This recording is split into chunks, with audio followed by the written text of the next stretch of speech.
Assalamualaikum warahmatullahi wabarakatuh. Oke, pada pertemuan kali ini kita akan melanjutkan pembahasan kita mengenai sistem distribusi. Dan pada pertemuan kali ini kita akan fokus pada aspek proteksinya. Jadi pada sistem tenaga listrik, jika terjadi gangguan, tentunya alat proteksi harus bekerja untuk melokalisir gangguan, sehingga gangguan tadi tidak merembet ke daerah-daerah lain pada sistem tenaga listrik.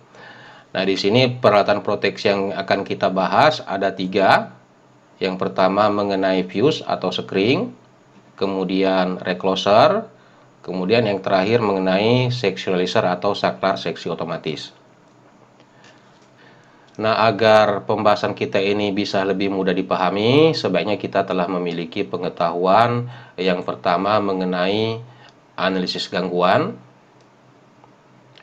Analisis gangguan di sini tujuannya untuk mengetahui bagaimana kondisi sistem, khususnya besar arus yang mengalir dan tegangan pada sistem ketika pada salah satu bagian dari jaringan mengalami gangguan.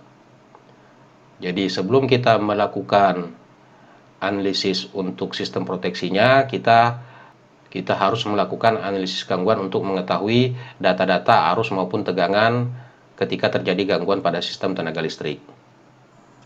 Nah, gangguan-gangguan ini bisa timbul akibat beberapa hal. Sebagai contoh misalnya akibat adanya ranting pohon yang jatuh kemudian mengenai penghantar pasa. Bisa jadi juga karena adanya petir. Jadi pada sistem tenaga listrik, jika pentanahan yang berkaitan dengan petirnya kurang baik, itu bisa jadi gangguan akibat petir tadi itu merambat menjadi gangguan satu pasa ke tanah. Nah, seberapa besar arus gangguan yang mengalir, kemudian bagaimana tegangan pada jaringan, ini silakan Anda pelajari pada topik mengenai analisis gangguan. Nah, untuk peralatan proteksi, selain yang telah kita singgung pada slide awal tadi, peralatan proteksi itu umumnya terdiri dari 3 bagian. Yang pertama transducer. Ini fungsinya untuk mengendera kondisi arus maupun tegangan pada sistem. Kemudian kondisi tegangan dan arus sistem ini diinputkan ke relay. Nah, pada relay informasi mengenai arus dan tegangan tadi akan diolah untuk menentukan apakah circuit breaker yang terpasang pada jaringan itu terbuka atau tetap tertutup. Nah, ada beberapa jenis relay. Yang pertama OCR atau Over Current Relay, ini relay yang paling umum. Kemudian Directional Relay, ini merupakan relay arah. Kemudian Differential Relay, Distance Relay atau relay jarak, dan Pilot Relay. Nah, hal yang paling penting dalam sistem proteksi, kita harus memperhatikan mengenai persyaratan koordinasi. Jadi, relay-relay atau peralatan proteksi yang terpasang pada jaringan itu harus kita koordinasikan. Artinya kita harus melakukan penyetelan sehingga diperoleh urutan kerja yang sesuai. Nah, dalam melakukan penyetelan atau dalam melakukan koordinasi itu kita butuh data mengenai arus gangguan minimum, arus gangguan maksimum, dan arus beban maksimum. Nah, agar pembahasan kita kali ini bisa lebih mudah dipahami, sebaiknya kita telah memiliki pengetahuan dasar minimal mengenai OCR atau Over Current Relay. Demikian juga kita telah memiliki pengetahuan dasar mengenai prinsip-prinsip koordinasi relay pada jaringan. Nah, untuk hal tersebut coba silakan Anda review kembali materi kuliah yang khusus membahas mengenai sistem proteksi, atau silakan Anda simak pada link yang diberikan di bagian deskripsi dari video ini. Jadi pada pertemuan kita kali ini kita hanya akan fokus membahas ketiga peralatan proteksi ini dan koordinasinya. Oke, kita mulai pembahasan kita. Yang pertama mengenai fuse atau sekring, dan ini merupakan peralatan proteksi yang paling ekonomis atau yang paling murah. Nah, tentunya Anda sudah mengenal beberapa jenis fuse dan telah mengetahui bagaimana prinsip kerjanya. Jadi fuse ini dalam memproteksi suatu jaringan atau suatu rangkaian ini bekerja berdasarkan prinsip peleburan. Kemudian fuse ini dibagi menjadi beberapa tipe. Pada mata kuliah teknik instalasi mungkin di sana Anda sudah pernah membahas penggunaan fuse tipe GG maupun tipe AM. Nah, untuk tegangan tinggi, fuse-nya ini dikenal dengan istilah tipe E.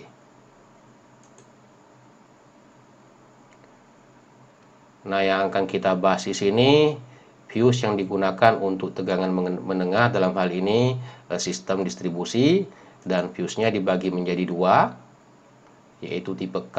Tipe K ini tipe cepat, dan tipe T yang merupakan tipe lambat.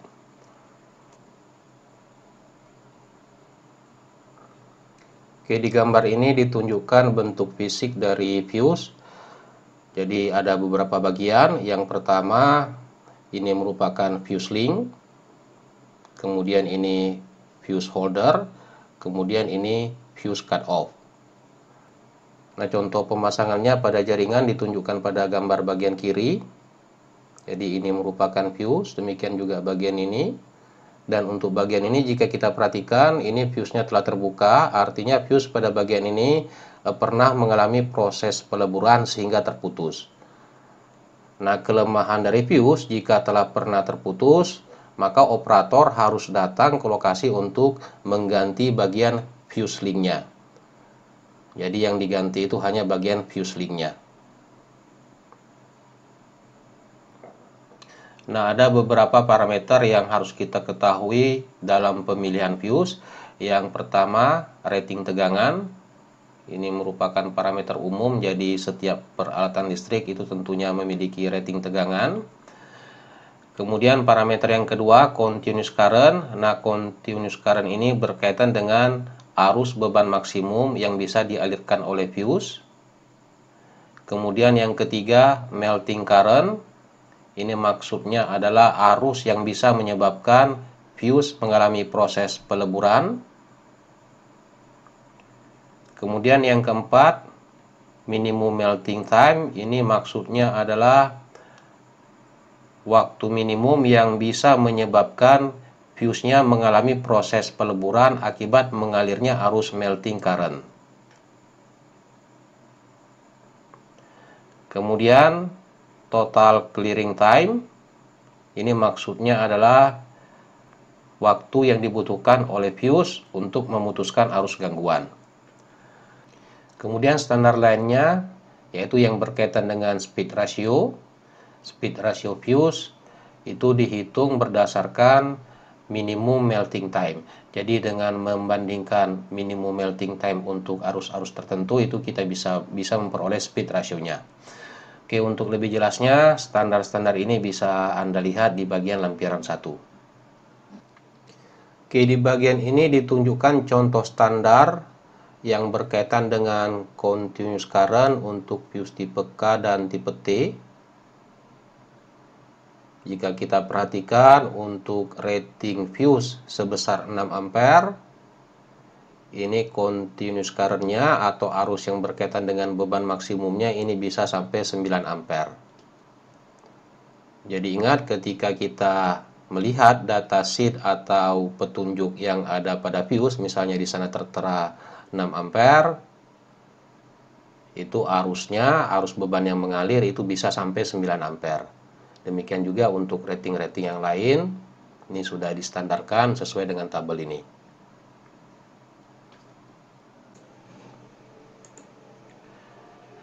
Nah, hal penting yang harus kita perhatikan dalam penentuan continuous current atau yang berkaitan dengan arus beban maksimum.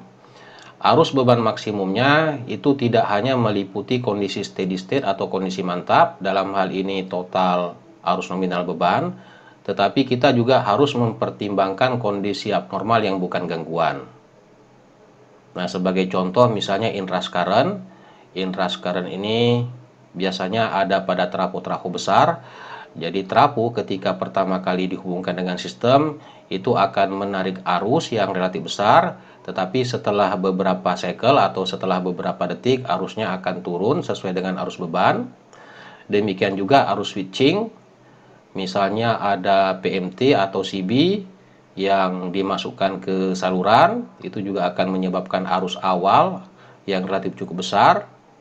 Atau misalnya jika suatu industri memiliki motor-motor yang ukuran dayanya relatif besar, nah ketika motor-motor ini di starting, itu akan menyebabkan lonjakan arus awal yang cukup besar.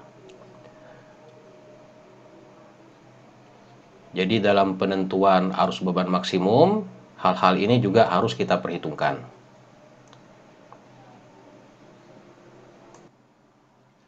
Oke, kemudian di gambar ini diperlihatkan contoh perbandingan minimum melting time fuse tipe K dan tipe T dengan rating yang sama. Jadi di sini ratingnya sama-sama 15 ampere. Nah, untuk kurva yang ada di bagian bawah ini untuk tipe K, sedangkan yang bagian atas ini untuk tipe T. Jika kita perhatikan tipe K di sini minimum melting time-nya lebih kecil, atau dalam hal ini lebih cepat dibandingkan dengan tipe T. Sebagai contoh misalnya untuk arus sebesar 100 ampere untuk fuse dengan tipe K dengan rating 15 ampere ini akan mulai melebur jika arus sebesar 100 ampere ini mengalir dalam waktu kurang lebih 0,5 detik. Sedangkan untuk tipe T ini akan mulai melebur jika arus 100 ampere ini mengalir dalam waktu kurang lebih 1,1 detik. Nah, mulai melebur di sini maksudnya belum tentu bahwa fuse-nya ini akan mengalami proses pemutusan. Supaya lebih jelas kita ulangi kembali untuk fuse tipe T dengan rating 15 ampere. Jika arus yang melaluinya adalah 100 ampere, maka fuse ini akan mulai mengalami proses peleburan jika arus 100 ampere ini mengalir dalam waktu 1,1 detik. Nah, jika ternyata arus 100 ampere ini hanya mengalir selama 1 detik, maka fuse-nya ini tidak akan mengalami proses peleburan. Nah, karena tidak mengalami proses peleburan, tentunya fuse-nya ini juga tidak akan mengalami proses pemutusan. Oke, jadi dari grafik ini kita bisa menyimpulkan bahwa fuse tipe K ini kerjanya lebih cepat dibandingkan dengan fuse tipe T.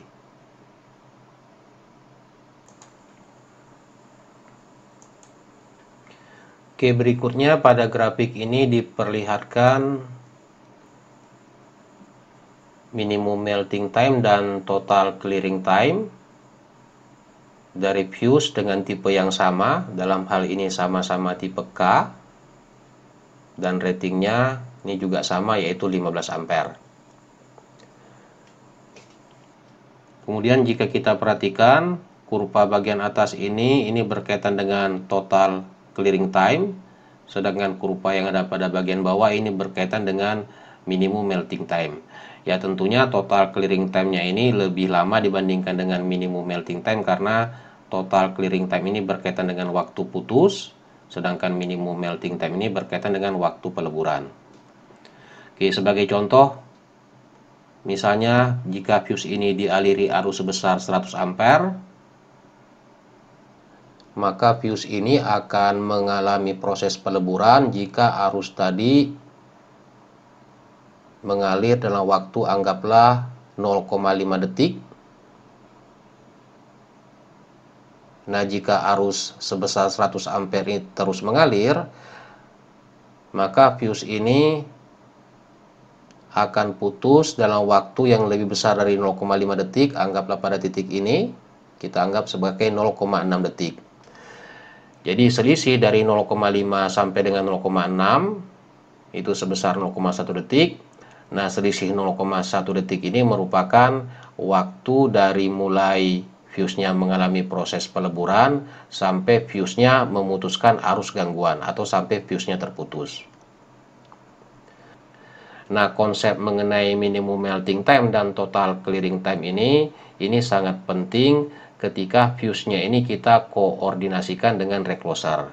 Jadi pembahasan mengenai hal ini nanti akan kita ulangi kembali ketika kita membahas bagaimana koordinasi antara recloser dengan fuse. Oke, kita lanjutkan ke bagian pemilihan fuse pada suatu jaringan agar diperoleh koordinasi proteksi yang tepat. Di bagian ini diperlihatkan suatu jaringan, ini merupakan bagian sumber, sedangkan ini merupakan bagian beban, dan pada jaringan atau salurannya ini akan dipasang 3 buah fuse, fuse A, fuse B, dan fuse C.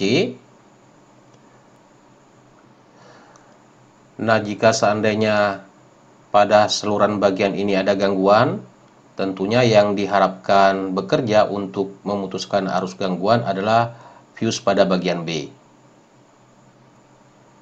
Karena jika yang memutuskan gangguan adalah fuse pada bagian A, tentunya beban-beban pada bagian ini tidak bisa terlayani. Nah, jika ternyata fuse pada bagian B ini mengalami kegagalan, ini harus di backup oleh fuse pada bagian A. Oke, jadi jika Anda ingat kembali mata kuliah yang membahas khusus mengenai sistem proteksi, di sana ada istilah backup, artinya peralatan proteksi yang ada di bagian hilir ini harus di backup oleh peralatan proteksi yang ada di bagian hulu.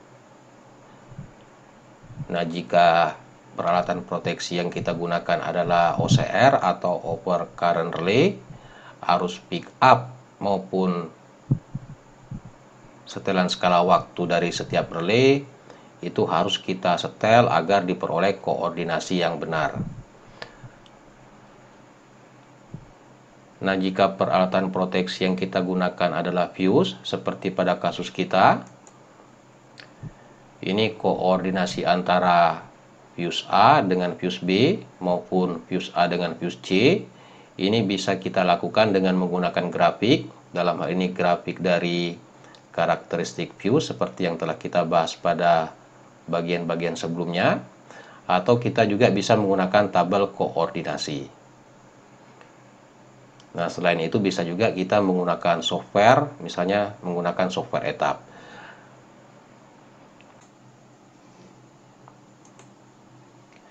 Nah, prinsip koordinasinya sama seperti jika kita menggunakan relay. Jadi yang digunakan adalah arus gangguan maksimum. Arus gangguan maksimum ini digunakan untuk memberikan waktu koordinasi agar fuse di A, dalam hal ini alat proteksi yang ada di hulu, ini bekerja tidak lebih cepat dari waktu koordinasi yang ditetapkan. Nah, waktu koordinasi umumnya berkisar antara 0,2 sampai dengan 0,5 detik.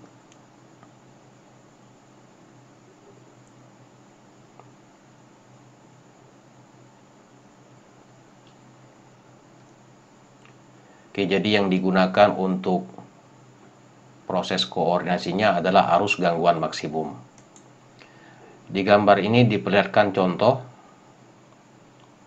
Anggaplah ini merupakan karakteristik fuse yang ada di bagian B, sedangkan yang ini merupakan karakteristik fuse yang ada di bagian A.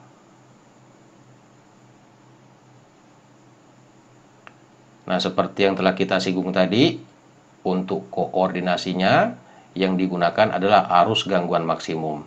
Nah, dalam hal ini tentunya arus gangguan maksimum yang menjadi tanggung jawab dari fuse B.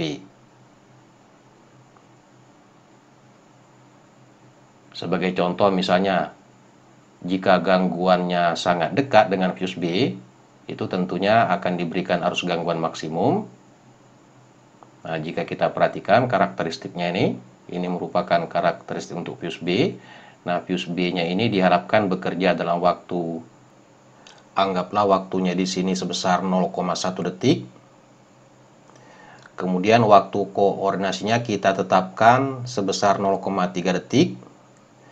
Maka kita harus memilih fuse pada bagian A agar untuk arus gangguan maksimum yang menjadi tanggung jawab B, fuse di A-nya ini akan putus dalam waktu 0,1 ditambah dengan 0,3 detik. Dalam hal ini 0,4 detik.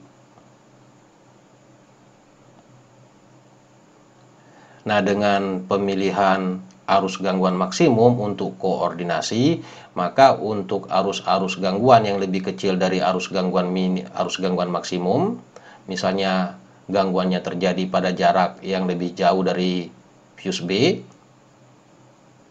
maka tentunya selisih kerja antara fuse B dan fuse A ini akan lebih besar dari waktu koordinasi yang kita tetapkan. Dan itu sesuai dengan konsep yang digunakan untuk koordinasi alat proteksi. Jadi fuse yang ada di hulu ini bekerjanya tidak lebih cepat dari waktu koordinasi yang kita tetapkan.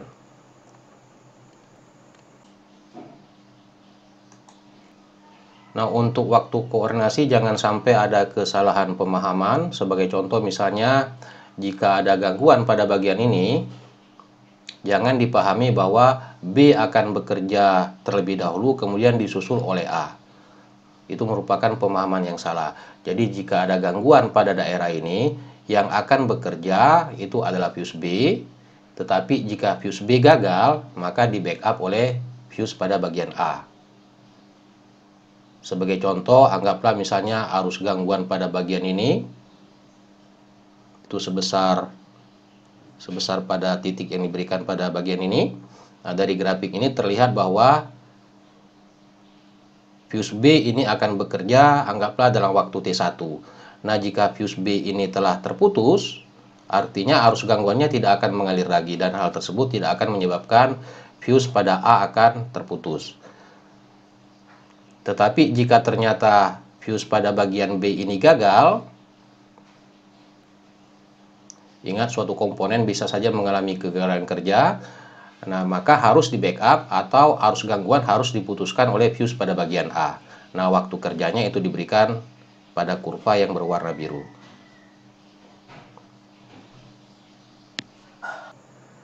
Oke, untuk lebih jelasnya coba Anda ingat kembali pembahasan khusus mengenai hal ini pada mata kuliah sistem proteksi.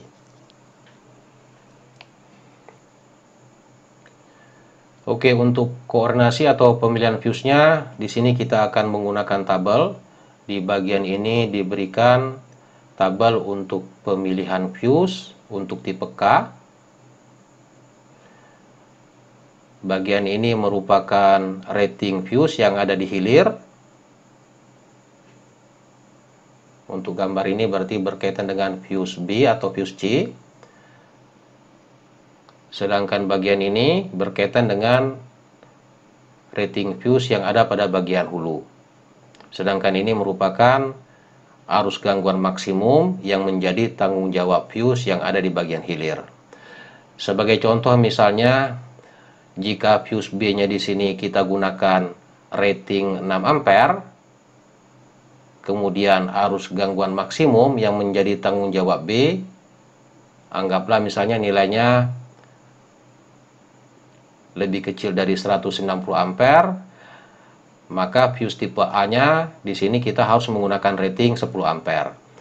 Nah, jika arus gangguan maksimum yang menjadi tanggung jawab B ini berada di antara 190 sampai dengan 350, maka fuse pada bagian A ini kita harus menggunakan rating 12 ampere dan seterusnya.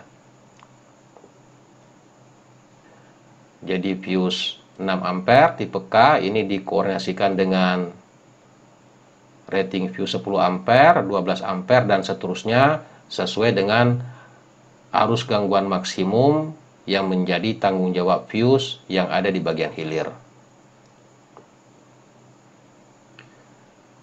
Nah, untuk koordinasi jika fuse-nya merupakan fuse tipe T, itu diberikan pada bagian ini.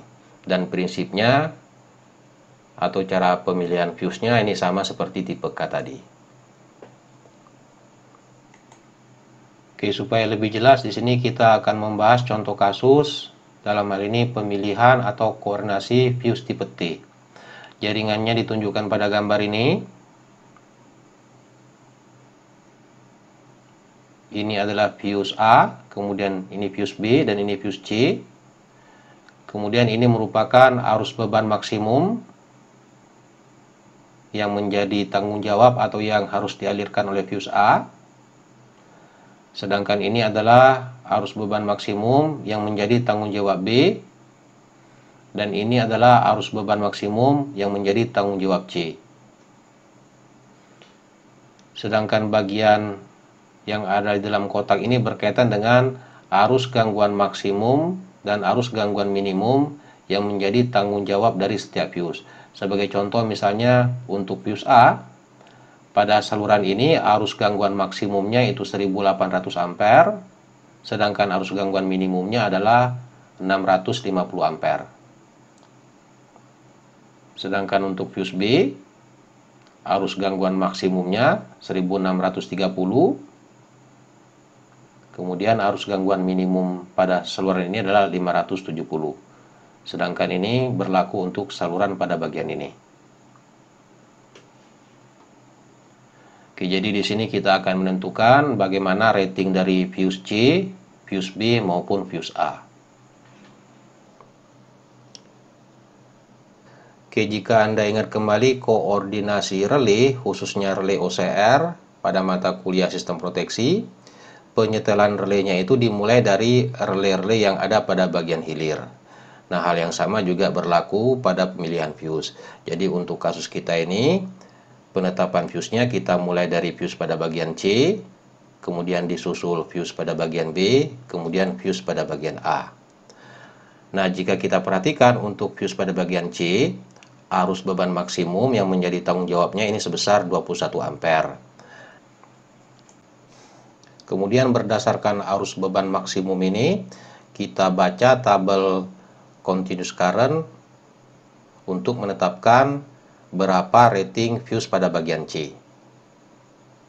Ini merupakan tabel continuous current. Ini nilainya sama untuk tipe K dan tipe T. Nah, untuk fuse C tadi arus beban maksimumnya adalah 21 ampere, berarti kita harus memilih fuse dengan rating 15 ampere. Jadi fuse C yang sesuai adalah tipe T dengan rating 15 ampere.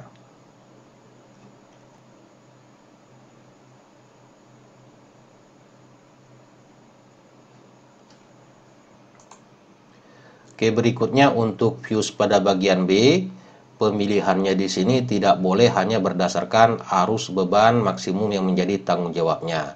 Karena B ini membackup C, maka pemilihan fuse B ini juga harus mempertimbangkan arus gangguan maksimum yang menjadi tanggung jawab C, dalam hal ini 1550 ampere. Jadi di sini kita harus menggunakan dua tabel, harus mencocokkan dua tabel. Tabel yang pertama yang berkaitan dengan tabel koordinasi, kemudian tabel yang kedua yang berkaitan dengan tabel continuous current. Oke, ini tabel untuk koordinasi fuse untuk tipe T. Fuse pada bagian C-nya tadi ratingnya adalah 15T. Kemudian arus gangguan maksimumnya 1550. Berarti berada di antara 730 sampai dengan 1700. Berarti untuk fuse pada bagian B-nya kita harus menggunakan fuse dengan rating 30 ampere. Nah, kemudian rating 30 ampere ini kita sesuaikan apakah sanggup mengalirkan arus beban sebesar 36 ampere. Kita periksa kembali tabel untuk continuous current-nya. Nah, dari hasil ini terlihat bahwa untuk rating 30 ampere ini bisa mengalirkan arus beban sampai dengan 45 ampere. Sedangkan arus beban yang menjadi tanggung jawab B tadi hanya 36 ampere. Berarti fuse dengan rating 30T pada bagian B ini bisa kita gunakan. Oke, jadi jika kita simpulkan untuk fuse pada bagian B, karena fuse pada bagian B ini membackup fuse pada bagian C, kemudian arus gangguan maksimum di C tadi adalah 1550 ampere, maka rating yang sesuai untuk fuse pada bagian B adalah rating 30 ampere. Rating 30 ampere ini untuk tipe T ini bisa sampai untuk arus gangguan maksimum sebesar 1700 ampere. Kemudian setelah kita cocokkan fuse dengan rating 30 ampere ini bisa mengalirkan beban sampai dengan 45 ampere. Sedangkan arus beban yang menjadi tanggung jawab B tadi hanya 36 ampere. Berarti sudah sesuai jika fuse pada bagian B kita pilih dengan rating 30 ampere menggunakan tipe T. Oke, berikutnya untuk fuse pada bagian A, arus beban maksimum yang menjadi tanggung jawabnya sebesar 105 ampere. Kemudian fuse A ini membackup fuse B, di mana arus gangguan maksimum yang menjadi tanggung jawab B itu sebesar 1630 ampere. Yang pertama kita baca terlebih dahulu tabel koordinasinya. Oke, fuse di B tadi ratingnya 30 ampere, berarti bisa dikoordinasikan dengan fuse tipe 50T, tipe 65T, dan seterusnya. Nah, tadi arus gangguan maksimum yang menjadi tanggung jawab B itu sebesar 1630 ampere, berarti yang sesuai jika kita menggunakan rating 65 ampere. Oke, jadi berdasarkan tabel koordinasi fuse pada bagian A, ini kita harus menggunakan rating 65 ampere. Oke, selanjutnya kita baca continuous current untuk rating 65 ampere ini. Apakah sanggup mengalirkan arus beban sesuai dengan arus beban yang menjadi tanggung jawab fuse A? Oke, dari tabel ini terlihat bahwa jika rating untuk fuse pada bagian A adalah 65 ampere, ini hanya bisa mengalirkan beban sampai dengan 95 ampere. Sementara arus beban yang menjadi tanggung jawabnya tadi itu sebesar 105 ampere. Berarti kita tidak bisa menggunakan rating 65 ampere untuk fuse pada bagian A. Nah, yang sesuai jika kita menggunakan rating 80 ampere. 80 ampere ini bisa mengalirkan beban sampai dengan 120 ampere, sedangkan kebutuhannya tadi hanya 105 ampere. Nah, hal ini tentunya tidak menyalahi tabel koordinasi. Karena untuk fuse tipe T ini bisa dikoordinasikan dengan 50T, 65T. Ternyata 50T dan 65T ini tidak sesuai, berarti kita pilih yang di atasnya, yaitu tipe T dengan rating 80 ampere. Oke, jadi jika kita simpulkan untuk pemilihan fuse pada bagian A, arus gangguan maksimum dari fuse yang di backupnya, dalam hal ini fuse pada bagian B, ini sebesar 1630 ampere, dan arus beban di A ini sebesar 105 ampere. Nah, jika kita pilih fuse 65T, ternyata tidak memenuhi syarat untuk arus bebannya, sehingga kita pilih fuse dengan rating 80 ampere. Oke, jadi kesimpulannya fuse di A ini ratingnya adalah 80 ampere, fuse di B 30 ampere, dan fuse di C 15 ampere. Kita lanjutkan dengan alat proteksi yang kedua yang sering digunakan pada saluran distribusi, yaitu recloser. Di bagian ini nanti kita juga akan membahas bagaimana koordinasi antara recloser dengan fuse. Oke, sesuai dengan namanya recloser, alat proteksi ini selain bisa memutuskan arus gangguan, yaitu dengan cara membuka kontaknya. Nah, setelah beberapa detik kontaknya terbuka, kontaknya tadi bisa tertutup kembali secara otomatis. Nah, recloser ini sangat bermanfaat untuk gangguan-gangguan yang bersifat sementara atau gangguan temporer. Oke, pada gambar ini ditunjukkan bagaimana kondisi arus yang mengalir pada suatu recloser. Kita lihat untuk bagian awal atau siklus awal ini berkaitan dengan arus beban atau berkaitan dengan kondisi normal. Kemudian anggaplah pada titik ini terjadi gangguan hubung singkat. Nah, tentunya arus yang mengalir akan menjadi sangat besar. Kemudian setelah beberapa milidetik, recloser akan memberikan reaksi untuk membuka kontaknya. Jadi pada titik ini kita anggap kontaknya terbuka. Karena kontaknya terbuka, tentunya arus gangguan tidak bisa mengalir.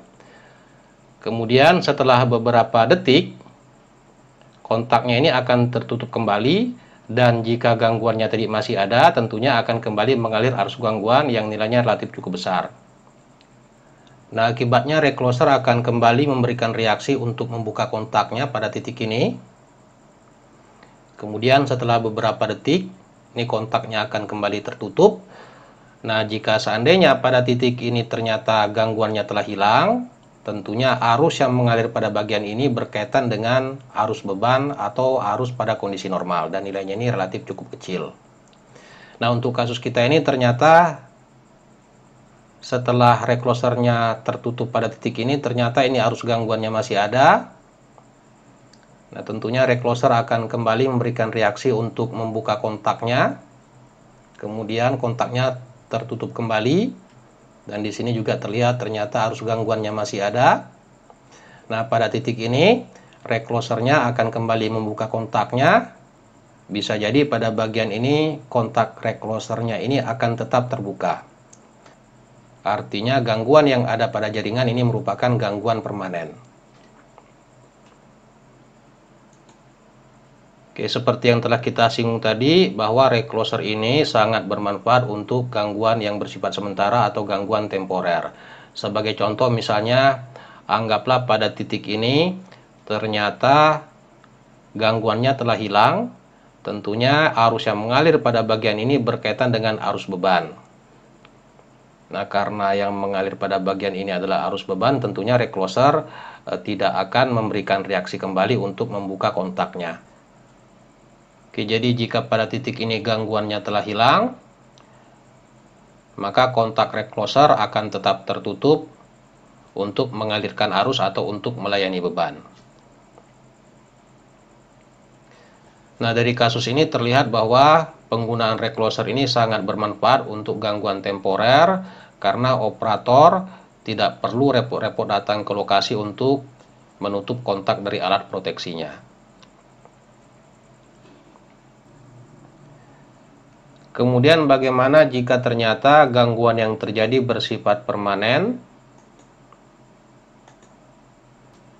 Nah, tentunya recloser ini harus tetap terbuka. Jadi pada recloser di sini ada setelan yang berkaitan dengan jumlah siklus pembukaan kontak atau jumlah siklus proses trip. Nah, jika ternyata proses pembukaan kontaknya ini telah mencapai setelan, maka recloser ini tidak akan menutup kembali. Artinya, gangguan yang terjadi merupakan gangguan permanen. Sebagai contoh untuk kasus kita ini tadi, anggaplah kita setel siklus untuk pembukaan kontaknya sebanyak 4 kali.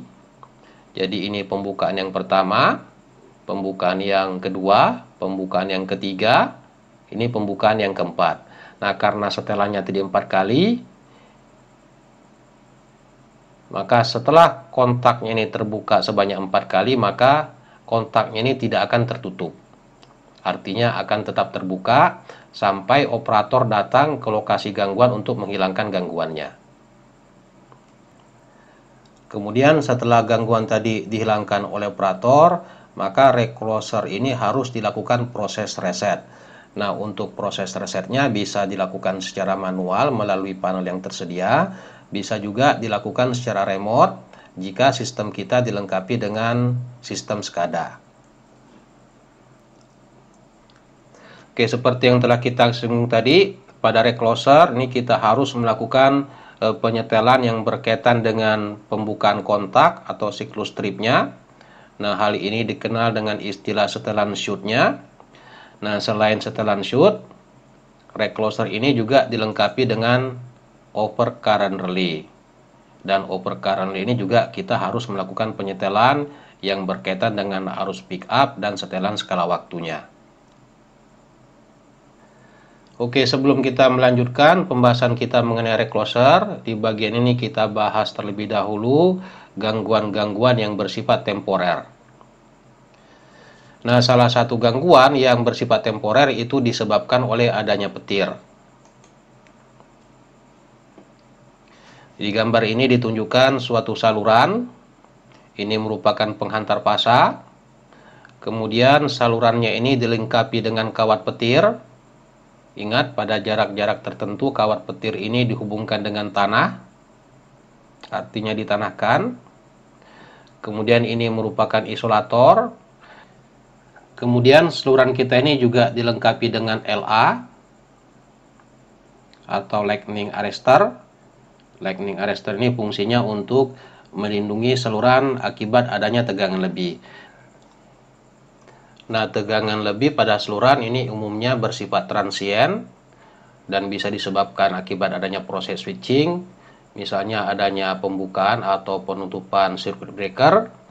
Kemudian bisa juga disebabkan oleh adanya petir. Jika kita perhatikan, terminal bagian bawah dari LA-nya ini dihubungkan ke bumi atau di-ground-kan.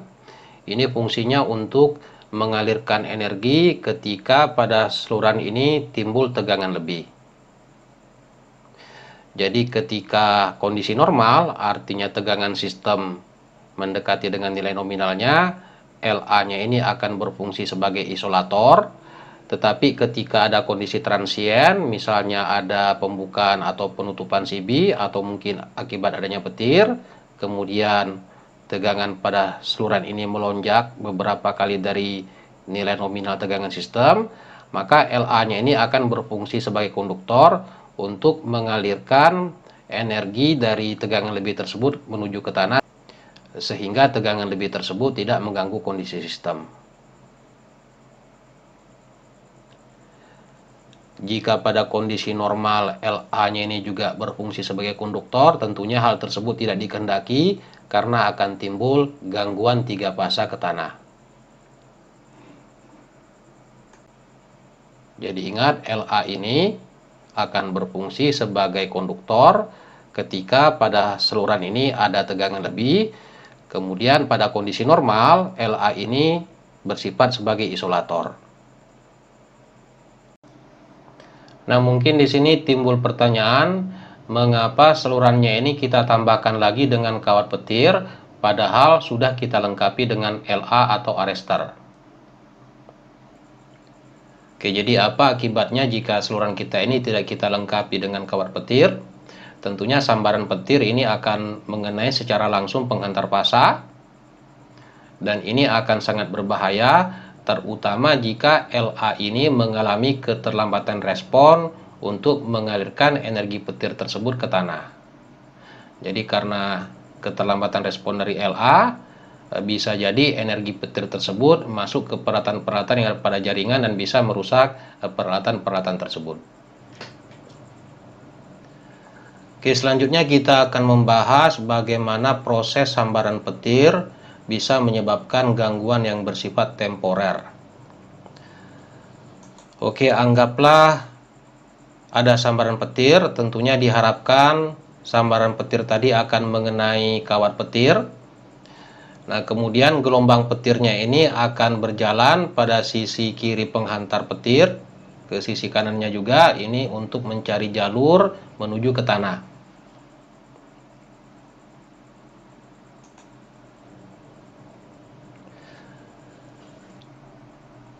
Nah, setelah energi petirnya ini mencapai tanah, ada kemungkinan sebagian energi petirnya tadi akan mengalami pantulan, terutama jika resistansi pentanan petirnya ini nilainya kurang baik atau resistansi pentanahannya nilainya terlalu besar.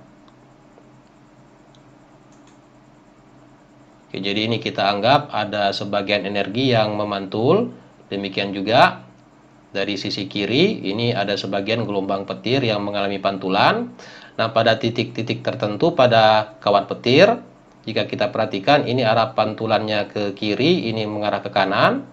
Nah, ini pada titik ini bisa jadi kedua gelombang petir ini mengalami interferensi, sehingga tegangan pada kawat petir pada titik ini nilainya menjadi sangat besar.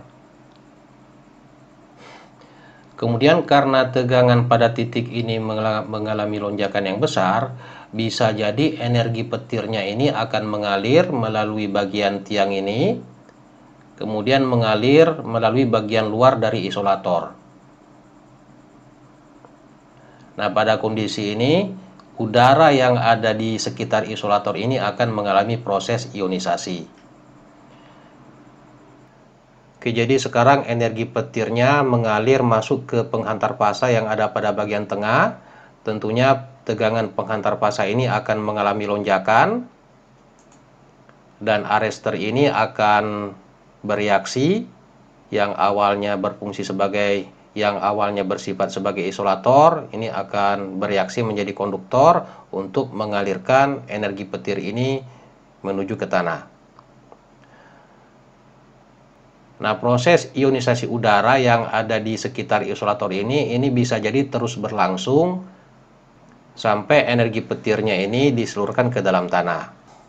Oke, jadi ketika energi petirnya ini seluruhnya sudah dialirkan ke dalam tanah, ada kemungkinan semakin banyak udara yang mengalami proses ionisasi pada bagian isolator ini. Nah, udara yang terionisasi ini akan berfungsi sebagai penghantar, dan jika kita lihat kondisinya sekarang akan timbul gangguan satu fasa ke tanah. Oke, jadi pada kondisi ini akan timbul arus gangguan yang mengalir dari penghantar fasa pada bagian tengah, kemudian mengalir melalui bagian udara yang terionisasi di sekitar isolator ini, kemudian mengalir melalui tiang menuju ke dalam tanah. Nah, untuk tiang listrik yang digunakan pada saluran distribusi umumnya berbahan beton, dan bahan beton ini sebenarnya memiliki sifat resistansi yang cukup tinggi. Tetapi pada kondisi tertentu, misalnya akibat kelembaman atau mungkin tiang betonnya ini basah, resistansinya tentunya bisa menjadi rendah. Dan hal tersebut bisa menyebabkan arus gangguan satu fasa ke tanah ini menjadi cukup tinggi.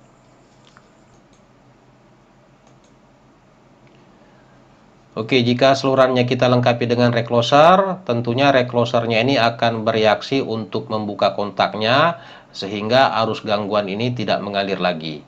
Oke, anggaplah reclosernya terbuka. Ini arus gangguannya sudah hilang, tetapi ada kemungkinan udara di sekitar isolator ini masih dalam kondisi terionisasi. Sehingga ketika reclosernya ini kembali menutup kontaknya, arus gangguannya ini masih bisa mengalir. Nah, tentunya reclosernya ini akan kembali bereaksi untuk membuka kontaknya, untuk memutuskan arus gangguan. Nah, jika pembukaan recloser yang kedua ini bisa memberikan waktu yang cukup bagi udara di sekitar isolator ini mengalami proses deionisasi, maka ketika reclosernya ini tertutup kembali, arus gangguan ini tidak akan bisa mengalir lagi karena tadi kita asumsikan udara di sekitar isolatornya ini seluruhnya telah terdeionisasi. Nah, tentunya pada kondisi ini yang mengalir hanya arus beban. Sehingga recloser ini akan terus mempertahankan kondisi kontaknya untuk tetap tertutup. Oke, jadi jika kita simpulkan gangguan temporernya ini sebenarnya berkaitan dengan proses ionisasi dan deionisasi udara di sekitar isolator. Jika kita ulangi kembali, ini merupakan kondisi ketika udara di sekitar isolator ini mengalami proses ionisasi akibat adanya energi petir yang mengalir ke penghantar fasa. Kemudian reclosernya terbuka. Dan jika waktu pembukaan reclosernya ini memberikan waktu yang cukup untuk udara di sekitar isolator ini mengalami proses deionisasi, maka gangguan satu fasa ke tanahnya sudah hilang. Artinya gangguannya bersifat temporer.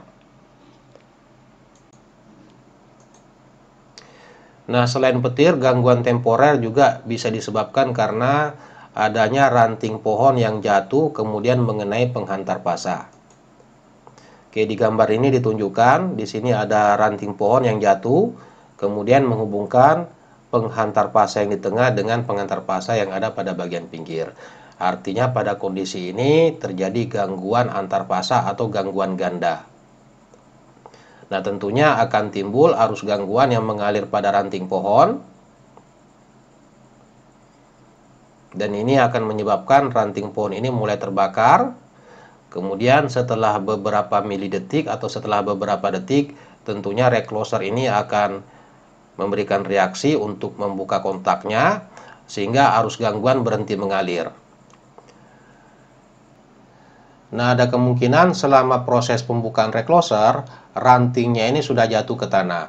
Hal ini bisa disebabkan karena tiupan angin, atau bisa juga disebabkan karena sebelumnya rantingnya ini terbakar akibat mengalirnya arus gangguan. Jadi pada kondisi ini, gangguannya ini sudah hilang, kemudian reclosernya akan tertutup kembali. Nah, tentunya kontak recloser tidak akan terbuka lagi, karena pada kondisi ini yang mengalir hanya arus beban.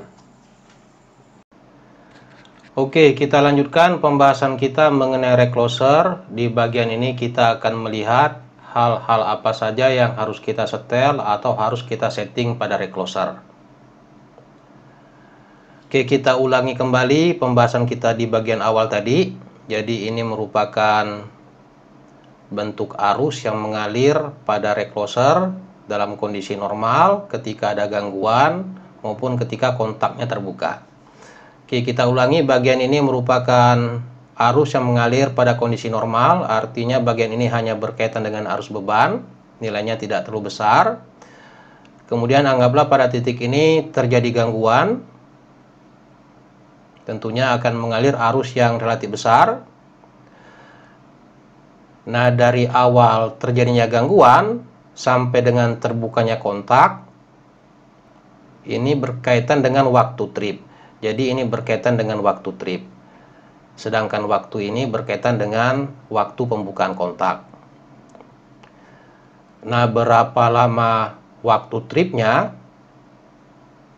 Ini dipengaruhi oleh setelan OCR yang ada pada recloser. Jadi waktu trip ini berkaitan dengan time current karakteristik atau TCC dari OCR. Nah, di sini ada 3 penyetelan yang penting.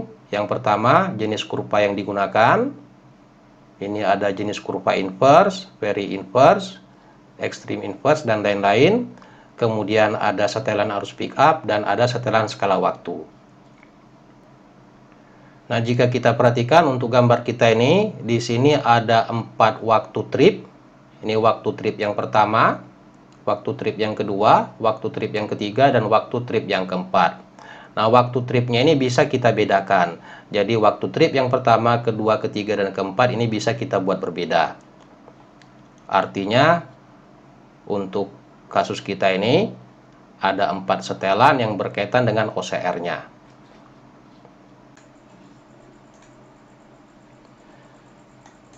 Oke, sebagai contoh di gambar ini diberikan time current karakteristik dari OCR pada sebuah recloser. Ini merupakan arus gangguan, kemudian ini merupakan waktu kerja atau waktu tripnya. Nah, di sini ada 4 karakteristik. Ini bisa kita anggap sebagai karakteristik trip untuk trip yang pertama. Kemudian ini merupakan karakteristik untuk trip yang kedua. Kemudian ini karakteristik yang ketiga. Dan ini karakteristik trip dari trip yang keempat.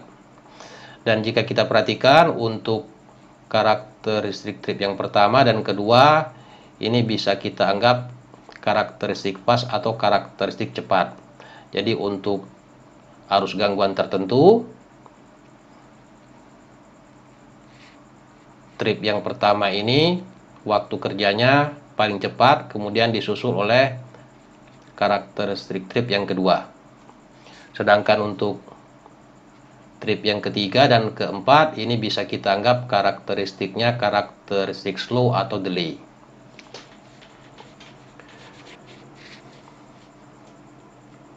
Oke, jadi penyetelan ketiga bagian ini akan menentukan bagaimana karakteristik trip dari setiap proses pembukaan kontak dari recloser. Nah, jika seandainya karakteristik untuk trip yang pertama ini akan kita buat menjadi slow, ini bisa kita lakukan dengan mengubah setelan baik jenis kurva, setelan arus pickup maupun setelan skala waktunya. Jadi karakteristik yang pertama ini tidak mutlak harus fast, bisa saja karakteristik yang pertama ini kita gunakan karakteristik slow. Demikian juga untuk karakteristik yang lainnya ini bisa kita sesuaikan dengan kondisi sistem kita. Nah, seperti yang telah kita singgung di bagian awal tadi, di pertemuan ini kita tidak membahas detail mengenai OCR. Ini silahkan Anda pelajari kembali pada mata kuliah yang khusus membahas mengenai sistem proteksi. Atau bisa Anda simak pada link yang diberikan dari deskripsi video ini.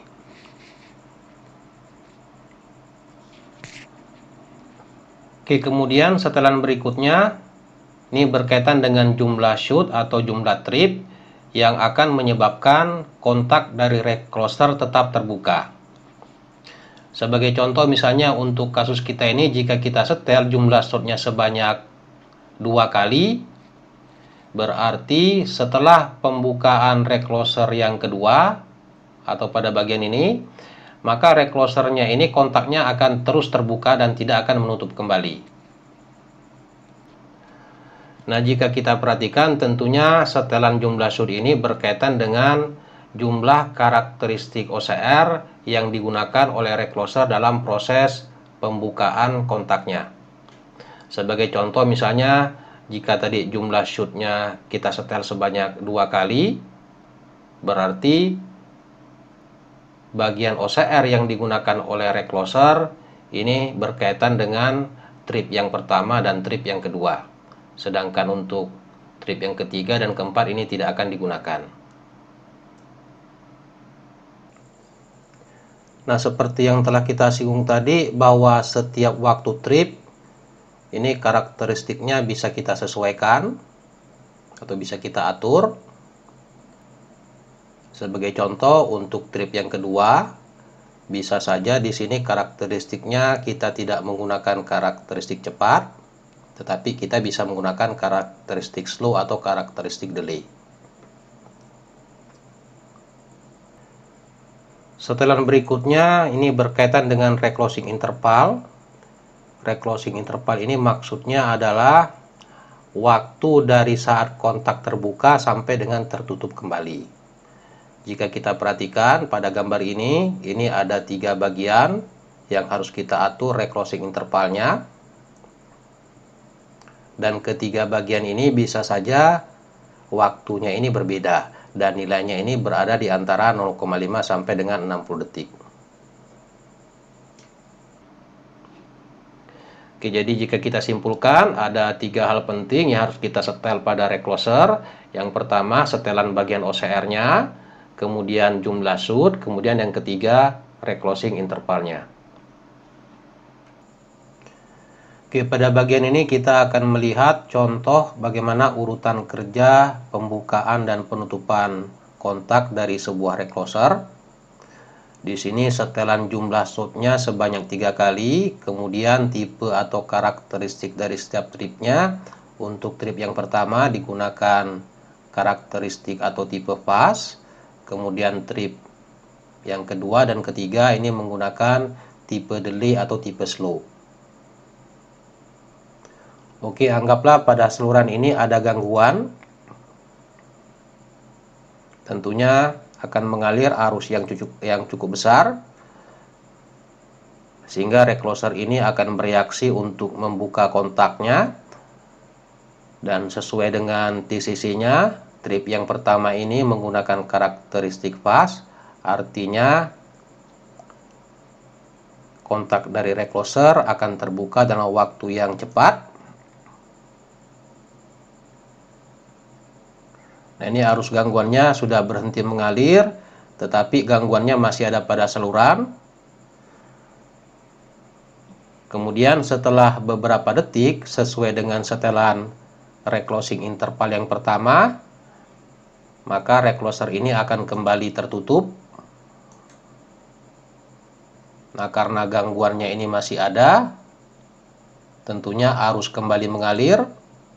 Dalam hal ini arus gangguan. Kemudian rake closer akan kembali terbuka. Nah, pembukaan yang kedua ini waktu kerjanya ini sesuai dengan karakteristik slow, karena untuk trip yang kedua di sini menggunakan tipe slow. Dan jika kita perhatikan di sini gangguannya sudah hilang, berarti ini sebenarnya gangguannya merupakan gangguan temporer. Nah, setelah beberapa detik sesuai dengan reclosing interval untuk pembukaan yang kedua, reclosernya akan kembali tertutup. Nah, ketika tertutup tentunya arus yang mengalir di bagian ini atau di bagian saluran ini hanya berkaitan dengan arus beban, sehingga kontak recloser ini akan tetap tertutup.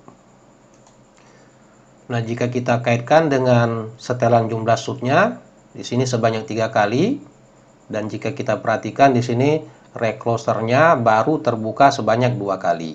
Artinya jumlah pembukaannya lebih kecil dari jumlah setelan shootnya. Dan ketika reclosernya ini kembali tertutup, maka reclosernya ini tidak akan membuka kembali karena gangguannya telah hilang dan arus yang mengalir di sini berkaitan dengan arus beban. Oke, jadi jika jumlah pembukaan reclosernya lebih kecil dari jumlah setelan shootnya, itu indikasi bahwa gangguan yang terjadi merupakan gangguan temporer.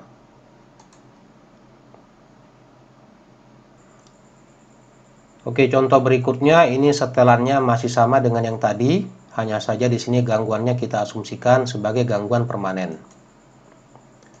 Oke, anggaplah di bagian saluran terjadi gangguan, tentunya akan mengalir arus yang cukup besar. Kemudian reclosernya ini akan terbuka dalam waktu sesuai dengan karakteristik trip yang pertama, yaitu karakteristik fast. Jadi reclosernya ini akan terbuka dalam waktu yang sangat cepat. Nah, karena gangguannya di sini masih ada, tentunya reclosernya akan tertutup kembali. Jadi setelah reclosing interval yang pertama tercapai, reclosernya akan kembali tertutup. Karena gangguannya masih ada, tentunya akan mengalir kembali arus gangguan.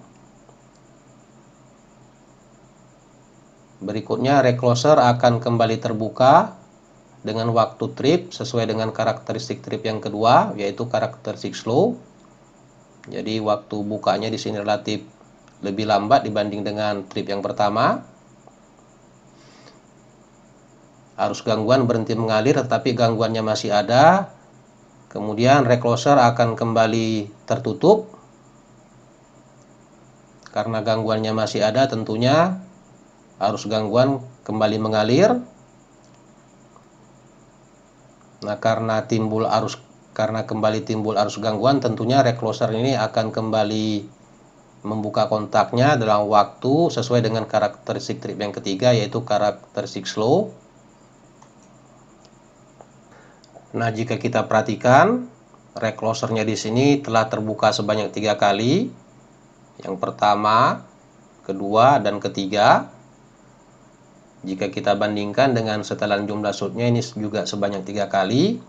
Nah, karena jumlah setelan shootnya sama dengan jumlah pembukaan reclosernya, maka setelah pembukaan recloser yang ketiga ini, maka kontak reclosernya ini tidak akan menutup kembali. Dan hal ini mengindikasikan bahwa gangguan yang terjadi pada saluran merupakan gangguan permanen.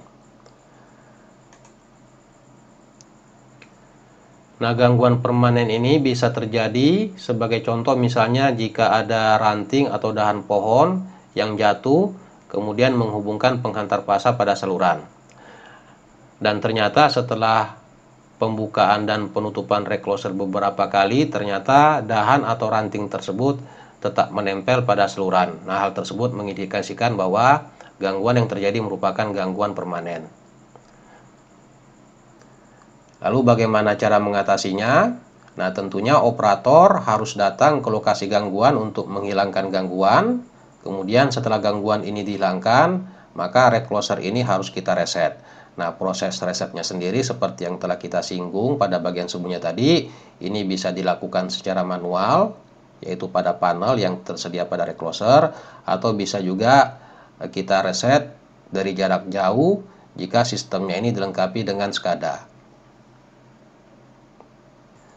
Nah, untuk gangguan-gangguan temporer yang disebabkan oleh petir, hal penting yang harus kita perhatikan dalam setelan reclosernya berkaitan dengan waktu reclosing intervalnya. Jadi sebaiknya untuk mengantisipasi gangguan temporer akibat petir, reclosing intervalnya jangan kita setel terlalu kecil. Karena jika kita setel terlalu kecil, bisa jadi kondisi udara di sekitar isolator ini tidak sempat mengalami proses deionisasi.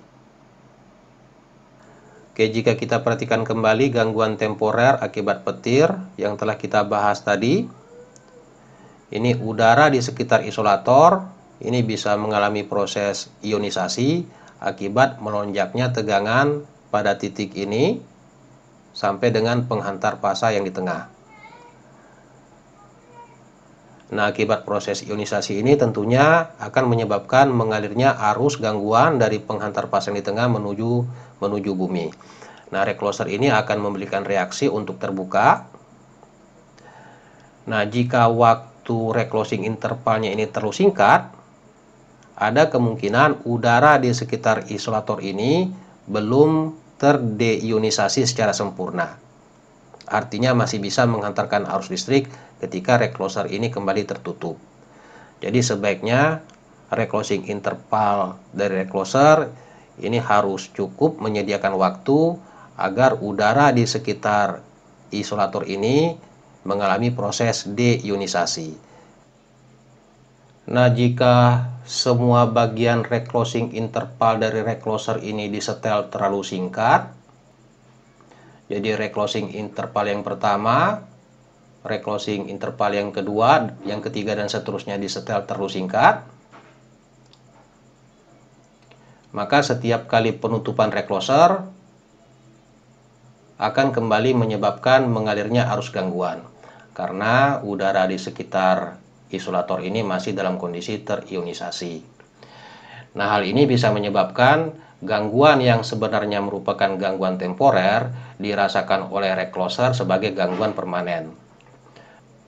Artinya proses penutupan maupun pembukaan dari recloser ini hanya akan terhenti ketika jumlah pembukaan recloser sama dengan jumlah setelan shootnya. Nah, selain dirasakan sebagai gangguan permanen, hal ini juga bisa menyebabkan isolator pada bagian ini akan cepat mengalami kerusakan karena arus gangguan mengalir beberapa kali pada bagian isolator ini, yaitu sesuai dengan jumlah setelan shootnya. Jadi untuk mengatasi hal tersebut, sebaiknya ketika reclosernya ini terbuka, disediakan reclosing interval yang cukup agar udara di sekitar isolator ini bisa mengalami proses deionisasi.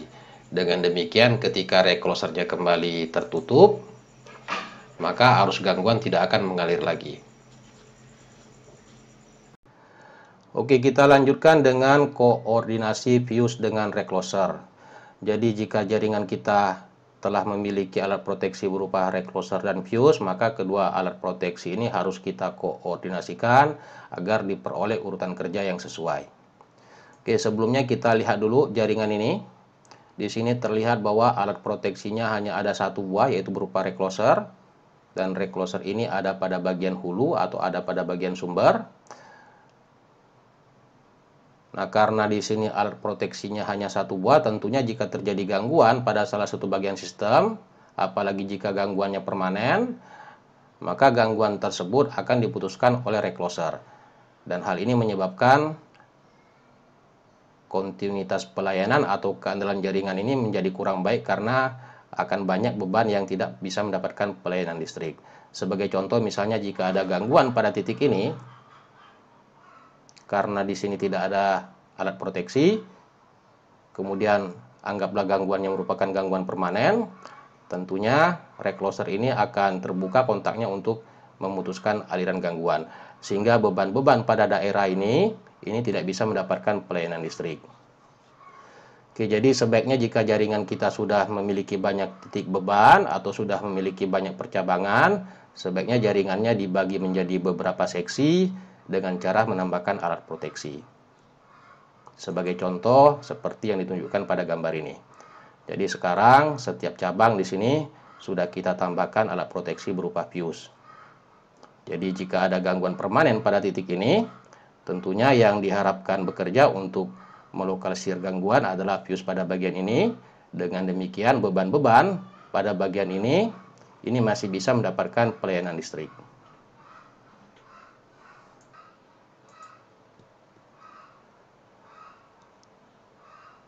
Oke, di bagian ini kita akan membahas bagaimana prinsip koordinasi antara fuse dengan recloser. Di sini diberikan contoh suatu jaringan. Ini reclosernya ada pada bagian hulu atau pada sisi sumber. Kemudian kita akan fokus koordinasi antara fuse A dengan recloser. Nah, seperti yang telah kita bahas pada bagian awal, bahwa untuk melakukan koordinasi peralatan proteksi kita harus mengetahui atau harus melakukan analisis pendahuluan berupa analisis gangguan untuk memperoleh arus gangguan minimum dan arus gangguan maksimum yang menjadi tanggung jawab setiap peralatan proteksi. Jadi untuk kasus ini, fuse A ini bertanggung jawab untuk memutuskan arus gangguan dari IF min sampai dengan IF max. Nah, di gambar ini diperlihatkan bagaimana karakteristik dari recloser dan fuse. Kita perhatikan untuk bagian ini atau kurva ini merupakan karakteristik dari recloser. Dalam hal ini karakteristik fase-nya. Kemudian ini merupakan karakteristik delay atau karakteristik slow-nya. Nah, jika kita gambarkan karakteristik fuse-nya, ini merupakan minimum melting time dari fuse A. Kemudian ini merupakan total clearing time dari fuse A. Kemudian kita lihat perpotongan. Yang pertama, perpotongan antara total clearing time dengan karakteristik slow dari recloser. Ini diberikan pada titik IA. Kemudian perpotongan antara minimum melting time dengan karakteristik fase dari recloser. Ini diberikan pada titik IB. Nah, persyaratan koordinasinya, arus gangguan yang menjadi tanggung jawab fuse A, dalam hal ini arus gangguan minimum sampai dengan arus gangguan maksimum, itu nilainya harus berada di antara IA dan IB. Atau jika kita simpulkan, perpotongan antara total clearing time fuse dengan karakteristik slow-nya, dalam hal ini IA, ini nilainya harus lebih kecil dari arus gangguan minimum yang menjadi tanggung jawab fuse A. Sedangkan untuk IB, dalam hal ini perpotongan antara minimum melting time dengan karakteristik fase dari recloser, ini nilainya harus lebih besar dari arus gangguan maksimum yang menjadi tanggung jawab fuse A. Jadi arus gangguan pada daerah ini nilainya harus berada di antara IA dan IB. Oke, supaya lebih jelas, di bagian ini kita akan melihat bagaimana urutan kerja antara fuse dengan recloser untuk gangguan yang bersifat temporer.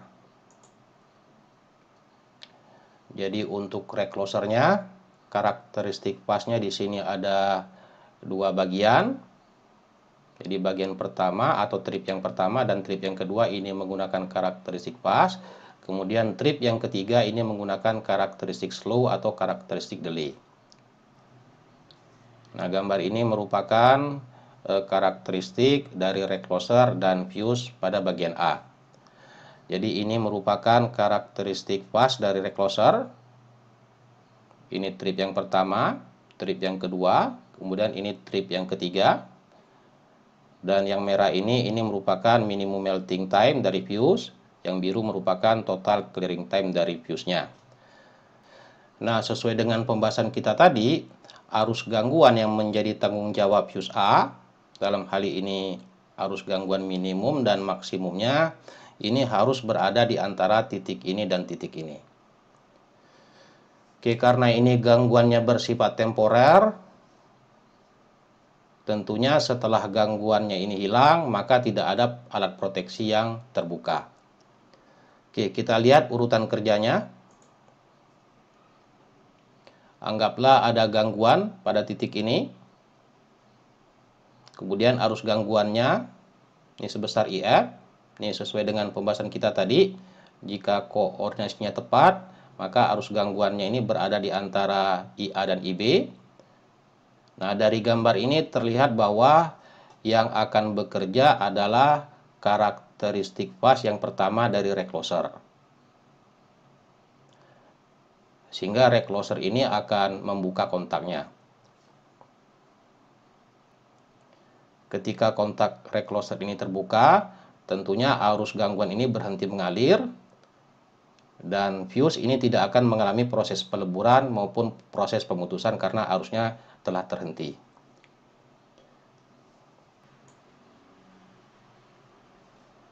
Kemudian reclosernya kembali tertutup. Nah, jika gangguannya ini masih ada, tentunya recloser ini akan kembali terbuka dan yang akan bekerja adalah karakteristik fase atau bagian trip yang kedua dari recloser. Jadi untuk pembukaan recloser yang kedua, ini yang bekerja adalah karakteristik fase dari recloser untuk memutuskan arus gangguan. Artinya fuse untuk kondisi ini tidak akan mengalami proses peluburan maupun proses pemutusan. Nah, jika ternyata selama pembukaan recloser yang kedua ini gangguannya telah hilang, maka untuk penutupan kembali reclosernya tentunya tidak akan mengalir lagi arus gangguan. Dan dari sini terlihat bahwa fuse-nya ini tidak akan pernah mengalami proses peleburan maupun proses pemutusan. Nah, setelah beberapa detik, reclosernya ini akan kembali tereset. Artinya jika setelah beberapa saat kembali ada gangguan, maka urutan kerjanya akan dimulai dari awal. Oke, jadi dari hasil ini terlihat bahwa untuk gangguan temporer, sesuai dengan yang diharapkan bahwa setelah gangguannya hilang, ini tidak ada alat proteksi yang kontaknya terbuka atau tidak ada alat proteksi yang terputus. Dengan demikian beban tetap bisa mendapatkan layanan listrik. Kemudian bagaimana jika ternyata gangguan pada titik ini merupakan gangguan permanen? Nah, tentunya diharapkan pada akhir siklus dari kerja alat proteksinya, yang diharapkan untuk melokalisir gangguan ini adalah fuse pada bagian A. Karena jika yang melokalisir gangguan adalah recloser, maka beban-beban pada titik-titik ini tidak akan mendapatkan pelayanan listrik. Jadi jika gangguan pada titik ini merupakan gangguan permanen, maka pada akhir siklus kerja alat proteksi, fuse ini harus terputus. Oke, coba kita perhatikan siklus kerja dari alat proteksinya, apakah sesuai dengan harapan kita tadi. Oke, anggaplah gangguan pada titik ini merupakan gangguan permanen, sehingga mengalir arus yang nilainya relatif cukup besar. Dan jika koordinasinya ini sesuai, tentunya diharapkan arus gangguannya ini berada di antara titik IA dan IB. Nah, dari karakteristik ini terlihat bahwa alat proteksi yang akan memutuskan aliran gangguan adalah trip yang pertama dari recloser. Jadi karakteristik fase yang pertama dari recloser. Jadi reclosernya ini terbuka sehingga aliran arus akan terhenti. Kemudian setelah beberapa detik, sesuai dengan waktu reclosing intervalnya, recloser ini akan kembali tertutup. Kemudian karena gangguannya merupakan gangguan permanen, tentunya akan kembali mengalir arus gangguan sebesar IF. Dari karakteristik ini terlihat bahwa yang akan bekerja untuk memutuskan arus gangguan adalah karakteristik fase recloser yang kedua atau karakteristik trip yang kedua. Jadi recloser ini akan kembali terbuka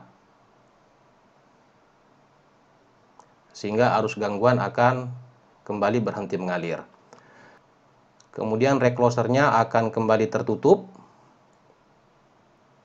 Sama seperti tadi, karena gangguannya di sini bersifat permanen, tentunya arus gangguan akan kembali mengalir. Oke, kemudian jika kita perhatikan karakteristik kerja alat proteksinya, untuk trip yang kedua dari recloser tadi telah pernah bekerja, artinya untuk kondisi ini karakteristik trip yang kedua ini tidak akan berpengaruh lagi. Hal ini sama dengan karakteristik trip yang pertama tadi. Jadi untuk kondisi ini yang akan bekerja untuk memutuskan gangguan adalah fuse. Jadi fuse-nya akan mengalami proses peleburan, kemudian setelah beberapa milidetik fuse-nya akan terputus. Nah, dari hasil ini terlihat bahwa urutan kerja atau koordinasi proteksinya di sini sesuai dengan harapan kita, bahwa untuk gangguan permanen pada titik ini yang harus melokalisir gangguan adalah fuse pada bagian A. Oke, kemudian apa yang akan terjadi jika ternyata fuse di A ini gagal memutuskan arus gangguan?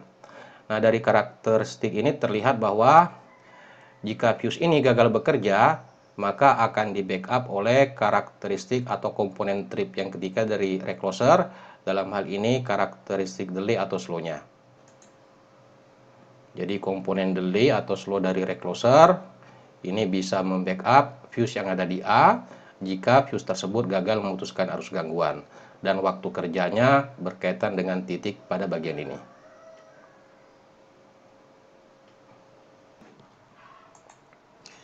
Oke, selanjutnya kita akan melihat contoh kasus di mana penyetelan OCR dari recloser atau pemilihan rating fuse-nya ini tidak sesuai dengan konsep koordinasi. Oke, yang pertama untuk gangguan temporer. Nah, di sini kesalahan koordinasinya, arus gangguan untuk daerah ini ternyata ada arus gangguannya yang nilainya lebih besar dari IB. Jadi arus gangguan dari titik ini sampai dengan titik ini itu berada di antara IA dan nilainya ada yang lebih besar dari IB. Oke, kita perhatikan urutan kerja untuk gangguan temporer. Jadi anggaplah arus gangguan pada titik ini itu nilainya lebih besar dari IB, ini sebesar IF. Dan dari grafik ini terlihat bahwa alat proteksi yang akan bekerja adalah fuse. Jadi fuse-nya ini akan mengalami proses peleburan, kemudian setelah beberapa milidetik fuse-nya akan terputus. Nah, karena fuse-nya di sini terputus, tentunya arus gangguan berhenti mengalir dan karakteristik dari recloser-nya ini tidak ada yang pernah bekerja. Nah, putusnya fuse di sini tentunya tidak diharapkan karena diasumsikan tadi bahwa gangguan pada titik ini merupakan gangguan temporer. Jadi dari hasil ini terlihat bahwa jika ada arus gangguan yang nilainya di luar IA dan IB, ini bisa menyebabkan kesalahan koordinasi. Oke, kasus pada bagian ini mirip seperti kasus sebelumnya, hanya saja di sini arus gangguannya relatif lebih kecil, artinya lokasi gangguan semakin jauh dari fuse A. Anda perhatikan, ini arus gangguannya relatif lebih kecil dibanding kasus sebelumnya. Nah, dari karakteristik ini terlihat bahwa untuk arus gangguan pada titik ini, fuse-nya ini akan mengalami proses peleburan dan belum sampai terputus karena karakteristik trip yang pertama dari recloser ini akan bekerja untuk memutuskan arus gangguan. Jadi ketika terjadi gangguan pada titik ini, fuse-nya ini akan mengalami proses peleburan. Kemudian setelah beberapa saat, trip yang pertama dari recloser ini akan bekerja untuk memutuskan aliran arus gangguan sehingga arus gangguannya berhenti mengalir. Dengan demikian fuse-nya ini hanya mengalami proses peleburan tetapi belum mencapai waktu pemutusannya.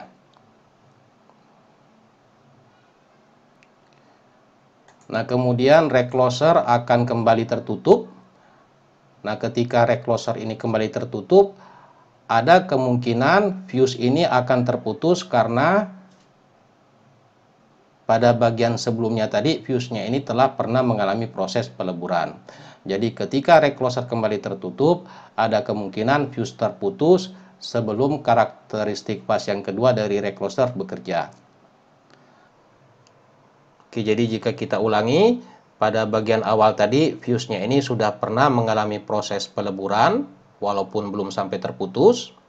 Nah, karena sudah pernah mengalami proses peleburan, tentunya daya tahan fuse-nya ini akan berkurang, sehingga ketika recloser ini kembali tertutup, kemungkinan besar fuse-nya ini akan terputus walaupun total clearing time-nya belum tercapai.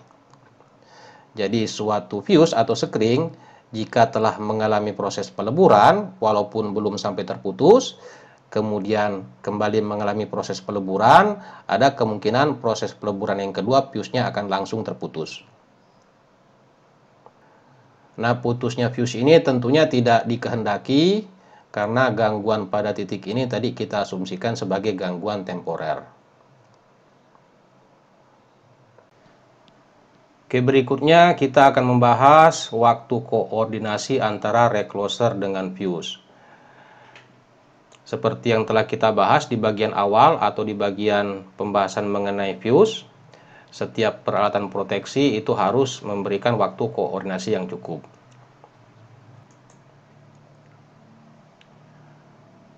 Oke, anggaplah ini merupakan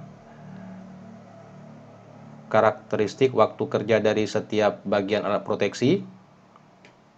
Nah, jika ternyata arus gangguan yang menjadi tanggung jawab fuse A ini berada di antara titik ini sampai dengan titik ini, dari grafik ini terlihat bahwa ada jaminan karakteristik fase dari recloser ini akan bekerja terlebih dahulu. Tetapi jika ternyata arus gangguan maksimum dan minimum dari fuse A ini tepat berada pada perpotongan IA dan IB, jika kita perhatikan untuk arus gangguan maksimumnya, ini waktu koordinasinya terlalu singkat. Jadi ada kemungkinan jika ada gangguan maksimum, reclosernya ini akan terbuka, tetapi fuse-nya juga akan mengalami proses peleburan. Nah, tentunya hal ini tidak dikehendaki. Demikian juga untuk arus gangguan minimum, jika kita perhatikan di sini nilainya berimpit. Nah, jika gangguannya merupakan gangguan permanen, ada kemungkinan fuse-nya terputus dan recloser-nya juga akan terbuka. Jadi untuk kasus ini, baik arus gangguan maksimum dan arus gangguan minimum ini tidak tersedia waktu koordinasi yang cukup antara TCC dari recloser dan TCC dari fuse-nya. Oke, jadi untuk kondisi ini waktu koordinasinya terlalu singkat, sehingga kita harus melakukan perubahan pada setelan OCR dari recloser. Nah, mungkin ada pertanyaan kenapa bukan rating fuse-nya yang kita ubah. Jika Anda ingat kembali untuk proses koordinasi relay, itu kita mulai dari relay yang ada di bagian hilir. Artinya ini telah kita tetapkan terlebih dahulu, baru kemudian kita lakukan penyetelan atau penyesuaian untuk alat proteksi yang ada pada bagian hulu. Oke, jadi untuk kasus ini kita perlu melakukan perubahan setelan OCR pada recloser sehingga tersedia waktu koordinasi yang cukup. Sebagai contoh misalnya anggaplah setelah kita melakukan perubahan setelan, maka kurva TCC dari setiap alat proteksinya ditunjukkan pada gambar ini. Nah, dari sini terlihat bahwa ketika ada gangguan maksimum, ini ada jaminan bahwa karakteristik fase dari recloser ini akan bekerja terlebih dahulu. Demikian juga jika ada arus gangguan minimum, kemudian gangguannya bersifat permanen, ini ada jaminan bahwa fuse-nya yang akan bekerja untuk memutuskan arus gangguan.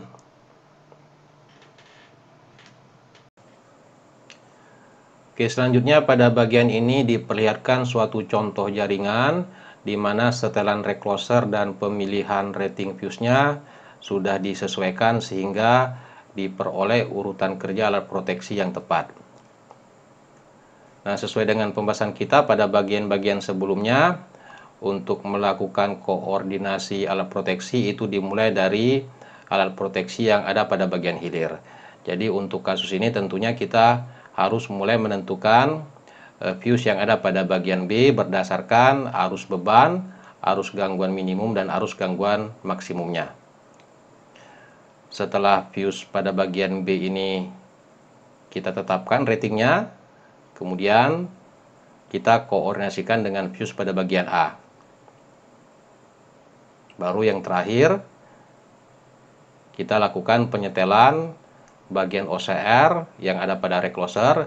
Demikian juga kita tetapkan berapa jumlah shootnya. Nah, untuk kasus kita ini jumlah shootnya di sini kita tetapkan sebanyak 2 kali. Jadi ada satu karakteristik fast dan satu buah karakteristik delay. Oke, selanjutnya jika kita perhatikan saluran yang berkaitan dengan fuse B, arus gangguannya di sini tentunya bisa dirasakan oleh fuse B, fuse A maupun recloser.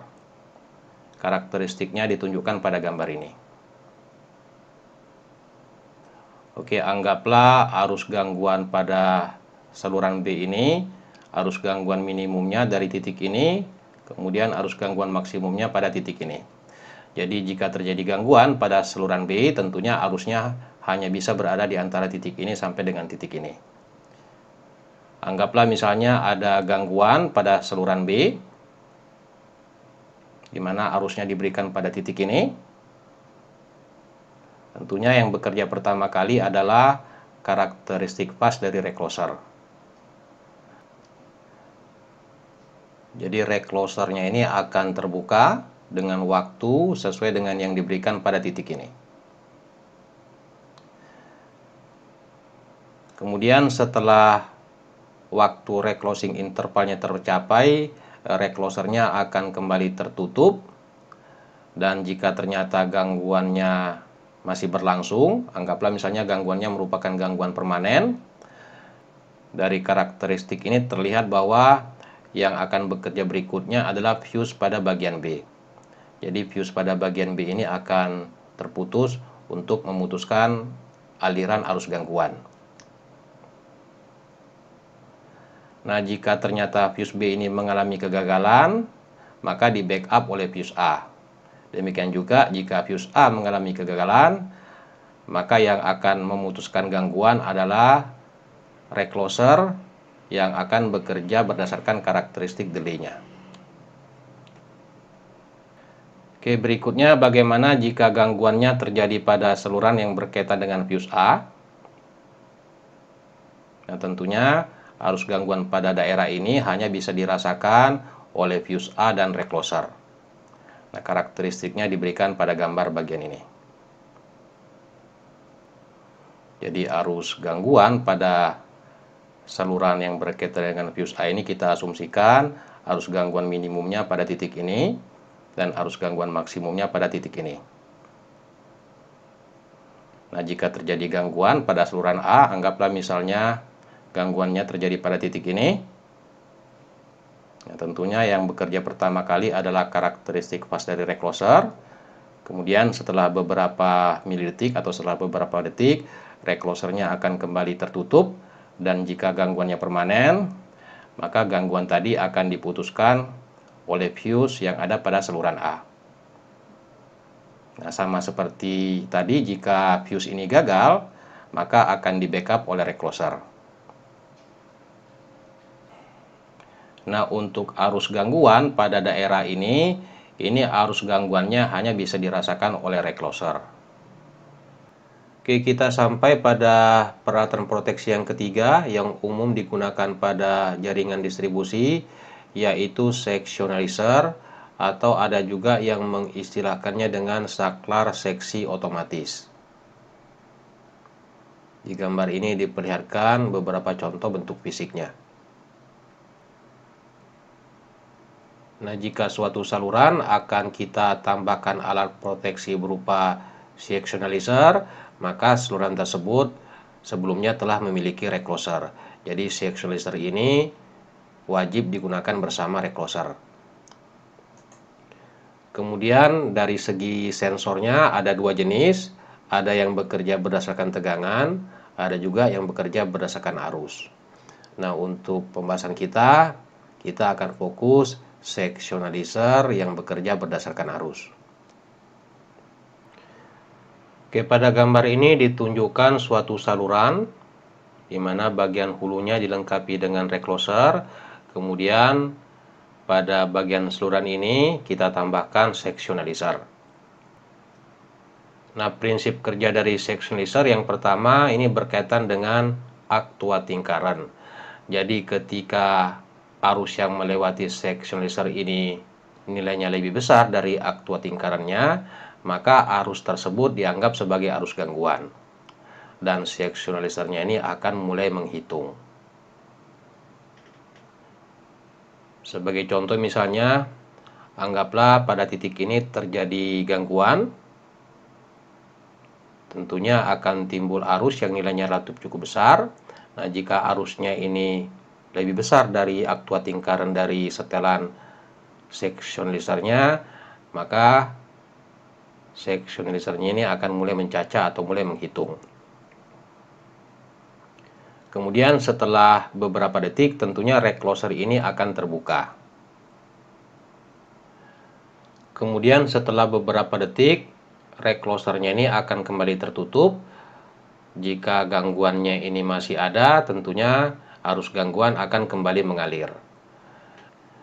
Nah, mengalirnya arus gangguan ini dirasakan oleh recloser sebagai arus gangguan yang kedua.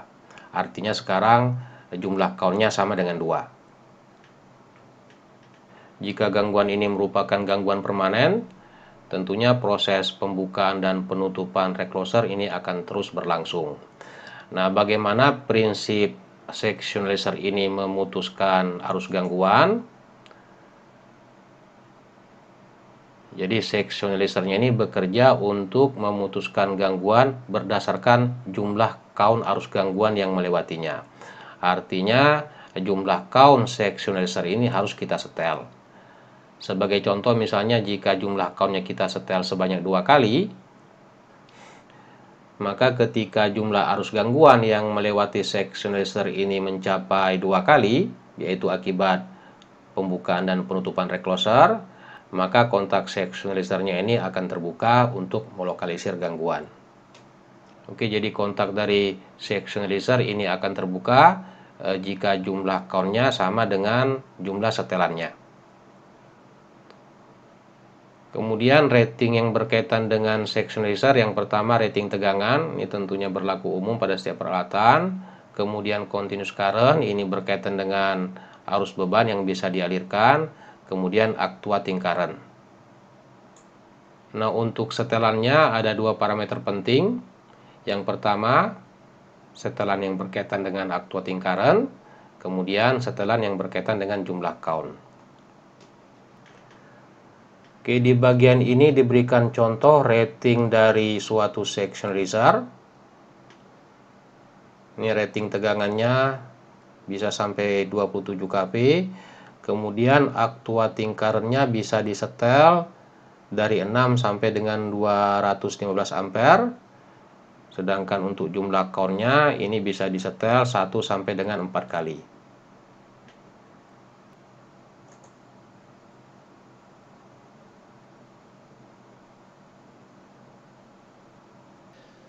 Oke, kita lanjutkan ke bagian paling penting yang berkaitan dengan sectionalizer, yaitu konsep penyetelannya, kemudian koordinasinya dengan recloser.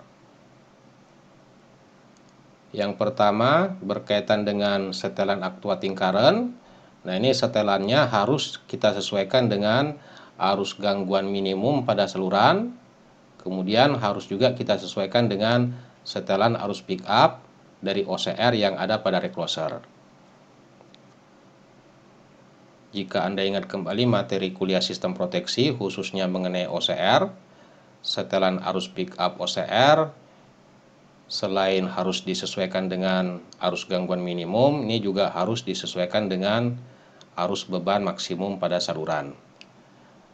Sebagai contoh misalnya, jika arus beban maksimum pada saluran adalah 60 ampere, kemudian arus gangguan minimumnya sebesar 200 ampere, maka setelan arus pickup relay-nya harus berada di antara 60 ampere sampai dengan 200 ampere. Anggaplah misalnya setelan arus pickup-nya kita pilih sebesar 80 ampere. Nah, maka setelan actuating current dari sectionalizer itu nilainya maksimal 80 ampere. Artinya tidak boleh lebih dari 80 ampere. Nah, apa akibatnya jika ternyata setelan actuating current-nya ini lebih besar dari setelan arus pickup dari recloser? Sebagai contoh misalnya untuk kasus kita tadi, nilai maksimum untuk setelan actuating current-nya adalah 80 ampere. Jika kita setel misalnya pada nilai 100 ampere, kemudian ternyata pada saluran ada arus gangguan yang nilainya 90 ampere, maka arus gangguan tersebut atau pembukaan dan penutupan recloser ini tidak akan dilakukan proses perhitungan atau proses count dari sectionalizer. Artinya sectionalizernya tetap menganggap jumlah countnya sama dengan 0. Kemudian setelan berikutnya berkaitan dengan jumlah count dari sectionalizer. Nah, setelan count dari sectionalizer ini nilainya harus lebih kecil dari setelan shoot recloser. Sebagai contoh misalnya jika setelan jumlah shoot dari reclosernya ini sebanyak 4 kali, artinya jumlah karakteristik fast dan delay-nya sebanyak 4 buah, maka setelan count dari sectionalizer ini harus lebih kecil dari 4. Oke, supaya lebih jelas, pada bagian ini kita akan melihat contoh kasus yang berkaitan dengan koordinasi antara recloser dengan sectionalizer. Jaringannya ditunjukkan pada gambar ini. Nah, untuk reclosernya, arus pick up-nya kita setel sebesar 80 ampere. Demikian juga untuk actuating current dari sectionalizer-nya ini kita setel sebesar 80 ampere. Kemudian untuk jumlah shoot dari reclosernya ini sebanyak 4 kali dan jumlah setelan count dari sectionalizer-nya sebanyak 3 kali. Oke, kita lihat yang pertama jika gangguannya merupakan gangguan temporer. Nah, untuk gangguan temporer tentunya diharapkan setelah siklus kerja dari recloser maupun sectionalizer-nya tidak ada alat proteksi yang akan terbuka. Oke, kondisi pertama, anggaplah pada titik bagian ini atau saluran setelah sectionalizer ini ada gangguan. Gangguan ini tentunya akan menyebabkan mengalirnya arus. Arus gangguannya di sini kita anggap nilainya lebih besar dari 80 ampere, sehingga recloser maupun sectionalizer ini akan memberikan reaksi. Nah, karena arus gangguannya ini lebih besar dari nilai actuating current sectionalizer, maka sectionalizer-nya ini akan mulai menghitung. Ini jumlah count-nya sekarang adalah 1. Kemudian setelah beberapa milidetik, tentunya recloser ini akan terbuka sehingga arus gangguan berhenti mengalir. Dan jika kita perhatikan ini gangguannya masih berlangsung. Kemudian setelah beberapa detik, recloser-nya ini akan kembali tertutup. Nah, karena gangguannya ini masih ada, tentunya arus gangguan ini akan kembali mengalir. Nah, tentunya pada kondisi ini jumlah count dari sectionalizer ini nilainya sama dengan 2. Artinya arus gangguan sebesar 80 ampere ini telah mengalir sebanyak 2 kali. Ini yang pertama, kemudian ini yang kedua. Kemudian jika kita bandingkan dengan setelan count dari sectionalizer, pada kondisi ini jumlah count-nya masih lebih kecil dari jumlah setelannya, sehingga sectionalizer ini kontaknya akan tetap tertutup. Nah, untuk recloser-nya jika kita perhatikan ini jumlah shoot-nya baru 1 kali, sedangkan setelannya sebanyak 4 kali, sehingga setelah beberapa milidetik recloser-nya ini akan kembali terbuka. Dan ternyata pada pembukaan yang kedua dari recloser, gangguannya di sini telah hilang. Kemudian setelah reclosing interval dari reclosernya ini tercapai, reclosernya ini akan kembali tertutup. Nah, karena gangguannya di sini telah hilang, tentunya arus gangguan tidak akan mengalir, dan pada kondisi ini arus yang mengalir ini hanya berkaitan dengan arus beban. Oke, jadi jika kita simpulkan karena jumlah count dari sectionalizer-nya ini hanya sampai 2 kali, sedangkan setelannya 3 kali, maka sectionalizer-nya ini tidak akan membuka kontaknya. Demikian juga dengan recloser. Jika kita perhatikan jumlah shootnya di sini baru sebanyak 2 kali, sementara setelannya sebanyak 4 kali. Nah, kondisi ini tentunya sesuai dengan harapan kita bahwa untuk gangguan temporer, semua alat proteksi ini kontaknya akan kembali tertutup. Nah, jika kita perhatikan kondisi akhir count-nya di sini nilainya sebanyak 2 kali. Nah, nilai count-nya ini tentunya harus kita kembalikan menjadi 0. Artinya sectionalizer-nya ini harus mengalami proses reset. Nah, karena jumlah count-nya di sini lebih kecil dari jumlah setelannya, maka proses resetnya ini akan berlangsung secara otomatis. Jadi setelah beberapa detik, sectionalizer-nya ini akan terreset secara otomatis untuk mengembalikan jumlah count-nya menjadi 0. Oke, berikutnya bagaimana jika gangguan yang terjadi merupakan gangguan permanen. Jadi gangguan ini merupakan gangguan permanen. Yang pertama, ini akan timbul arus gangguan yang nilainya kita anggap lebih besar dari 80 ampere. Sectionalizer-nya ini akan mulai menghitung. Jumlah hitungannya pada kondisi ini sama dengan 1. Kemudian recloser, kontaknya akan terbuka, sehingga arus gangguan berhenti mengalir.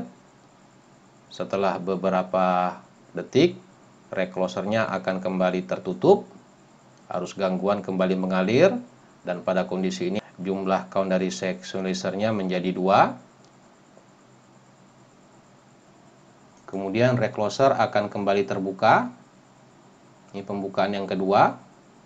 Arus gangguan berhenti mengalir. Kemudian setelah reclosing interval dari recloser tercapai, maka reclosernya ini akan kembali tertutup sehingga arus gangguan kembali mengalir. Nah, jika kita perhatikan untuk kondisi ini jumlah count dari sectionalizer-nya sekarang sama dengan jumlah setelannya. Dan setelah beberapa milidetik, recloser-nya ini akan kembali terbuka. Nah, ketika recloser ini terbuka, maka sectionalizer pada bagian ini juga kontaknya akan terbuka untuk melokalisir gangguan karena jumlah count-nya ini telah tercapai, artinya jumlah count-nya sama dengan jumlah setelannya. Nah, untuk recloser jika kita perhatikan jumlah shoot-nya pada kondisi ini sebanyak 3 kali, sedangkan setelannya ini sebanyak 4 kali. Artinya kontak dari recloser ini akan kembali tertutup. Nah, karena gangguan ini telah dilokalisir oleh sectionalizer, tentunya arus gangguannya tidak akan kembali mengalir dan kontak dari recloser ini akan tetap tertutup. Nah, dari hasil ini tentunya kita bisa menyimpulkan bahwa pembukaan kontak dari sectionalizer ini sesuai dengan harapan kita, karena untuk gangguan di lokasi ini yang memiliki tanggung jawab untuk memutuskan arus gangguan adalah sectionalizer. Oke, kemudian agar beban-beban pada saluran ini bisa terlayani, tentunya operator harus datang ke lokasi gangguan untuk menghilangkan gangguannya. Kemudian kontak dari sectionalizer ini harus ditutup kembali dengan cara meresetnya. Nah, untuk saluran yang memiliki banyak titik beban, sebaiknya jumlah alat proteksi yang kita gunakan cukup banyak dengan tujuan untuk menjamin keandalan pelayanan. Sebagai contoh misalnya untuk jaringan kita ini sekarang jumlah sectionalizer-nya di sini ada 2 buah.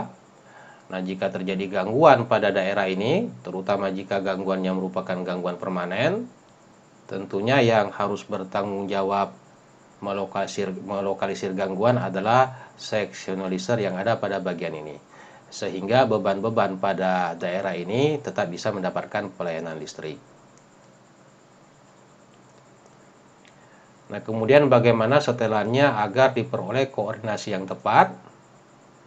Nah, konsep penyetelannya, sectionalizer yang dekat dengan sumber, ini setelan jumlah count-nya harus lebih banyak dibanding dengan sectionalizer yang berada jauh dari sumber. Sebagai contoh misalnya untuk kasus kita ini, jika misalnya jumlah shoot dari recloser-nya sebanyak 4 kali, maka ini bisa kita setel jumlah count-nya sebanyak 3 kali, dan ini setelannya harus lebih kecil dari 3 kali, misalnya kita gunakan setelan count-nya sebanyak 2 kali.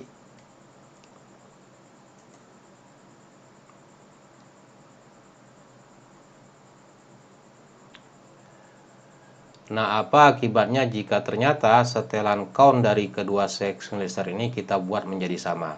Jadi ini setelannya juga kita buat menjadi 3. Nah, hal ini tentunya akan menyebabkan kesalahan koordinasi.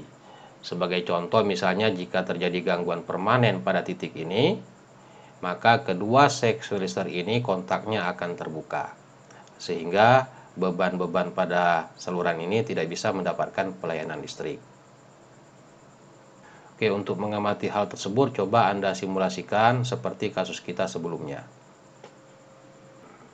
Oke, kemudian untuk saluran yang memiliki percabangan, kemudian di setiap awal percabangannya ini digunakan sectionalizer, maka konsep untuk penyetelannya agar diperoleh koordinasi yang tepat, ini sama seperti pembahasan kita pada kasus sebelumnya tadi.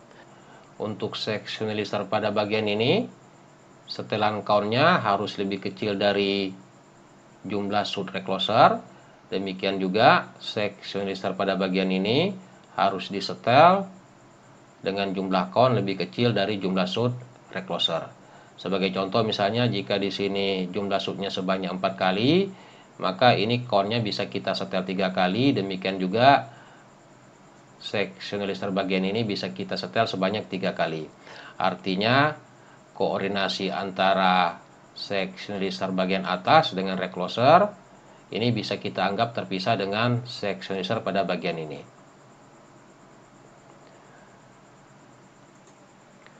Nah, selanjutnya bagaimana jika ternyata saluran kita juga dilengkapi dengan alat proteksi berupa fuse? Jadi untuk kasus ini kita harus melakukan koordinasi antara recloser dengan fuse dan sectionalizer. Oke, untuk kasus ini coba silakan Anda telaah berdasarkan pembahasan-pembahasan kita dari bagian awal sampai dengan bagian akhir tadi. Kemudian coba Anda analisis untuk mendapatkan jawaban dari pertanyaan ini. Demikian juga untuk kasus ini. Ini silakan Anda telaah berdasarkan konsep-konsep yang telah kita bahas. Kemudian coba Anda analisis untuk mendapatkan jawaban dari pertanyaan ini. Oke, demikian pembahasan kita mengenai peralatan-peralatan proteksi dan koordinasinya untuk jaringan distribusi. Terima kasih dan semoga bermanfaat.